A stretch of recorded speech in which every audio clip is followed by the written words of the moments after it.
टीपू सुल्तान ही 17वीं शताब्दी के एक ऐसे राजा थे जिन्होंने लड़ाई के लिए एक नई तरह की विद्या रॉकेट की खोज की, जिसका आज नए रूप में इस्तेमाल किया जा रहा है।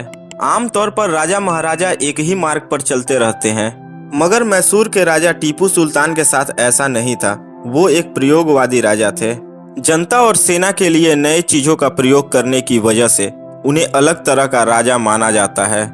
नमस्कार दोस्तों, आज सूर्या टॉक के इस एपिसोड में हम बात करेंगे टीपू सुल्तान द्वारा युद्ध में उपयोग किए जाने वाले मिसाइलों के बारे में। तो चलिए दोस्तों शुरू करते हैं।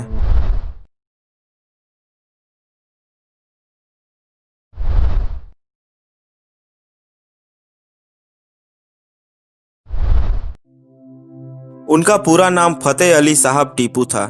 उनके पिता का नाम हैदर अली और माता का नाम फातिमा फखरुनिसा था। उनको मैसूर टाइगर के नाम से भी जाना जाता था।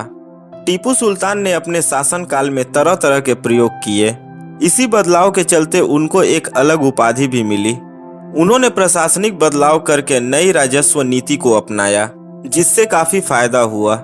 इसके साथ ही उन्होंने सेना की युद्ध क्षमता में बेहतरीन इजाफा भी किया। इनको ही रॉकेट का आविष्कारक माना जाता है। टीपू सुल्तान का जन्म 20 नवंबर 1750 में हुआ था। इन्हें अंग्रेजों की खिलाफत करने वाला बहादुर योद्धा कहा जाता है। अगर इतिहास के पन्नों को पलटे तो हमें यह जानकारी मिलती है कि टीपू सुल्तान के पिता हैदर अली के पास 50 से अधिक रॉकेटमैन थे। टीपू सुल्तान ने अपनी सेना में इन रॉकेटमैन का बखूबी इस्तेमाल किया था। ये रॉकेटमैन रॉकेट चलाने के एक्सपर्ट थे। युद्ध के दौरान ये ऐसे निशाने लगाते थे कि विरोधियों को भारी नुकसान होता था। टीपू सुल्तान के शासनकाल में ही मैसूर में पहली लोहे की केस वाली मिसाइल रॉकेट को विकसित किया गया। मिसाइल रॉकेट का वैसे तो टीपू सुल्तान के पिता हैदर अली के आदेश पर इसका निर्माण किया गया, लेकिन टीपू सुल्तान ने इस रॉकेट में समय के साथ कई बदलाव करके इसकी मारक क्षमता में जबरदस्त इजाफा किया। टीपू सुल्तान के समय में मिसाइल रॉकेट का सबसे ज्यादा इस्तेमाल किया गया, जो अंग्रेजों की डर की एक वजह बन गया था। इसी मिसाइल रॉकेट के जरिए टीपू सुल्तान ने युद्ध में अंग्रेजों के छक्के छुड़ा दिए थे। टीपू सुल्तान ने 18वीं शताब्दी में मिसाइल रॉकेट का उचित ढंग से उपयोग किया था। वो अपनी सेना में मिसाइल रॉकेट की उपयोगिता को समझते थे। इसी के चलते उन्होंने सेना में मिसाइल रॉकेट के विकास को लेकर एक अलग यूनिट स्थापित की थी। टीपू सुल्तान ने सबसे पहले बांस से बने रॉकेट का आविष्कार किया था। इस वजह से उनके जलने का खतरा रहता था। ये रॉकेट करीब 200 मीटर तक हवा में दूरी तय कर सकते थे।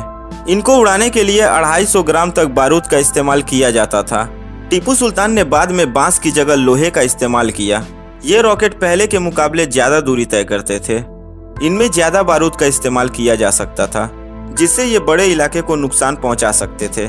टीपू सुल्तान द्वारा इजाद की गई मिसाइल का नाम तकरनुक साक रखा गया था। ये फारसी भाषा का शब्द है। ये भी कहा जाता है कि जब टीपू सुल्तान की मौत हो गई तो उनके द्वारा निर्मित की गई बहुत सी मिसाइलों को अंग्रेजों ने इंग्लैंड भेज दिया। रॉयल उल्विच आर्सेनल में इन रॉकेट में अनुसंधान करके नए और उन्नत किस्म के रॉकेट का निर्माण किया।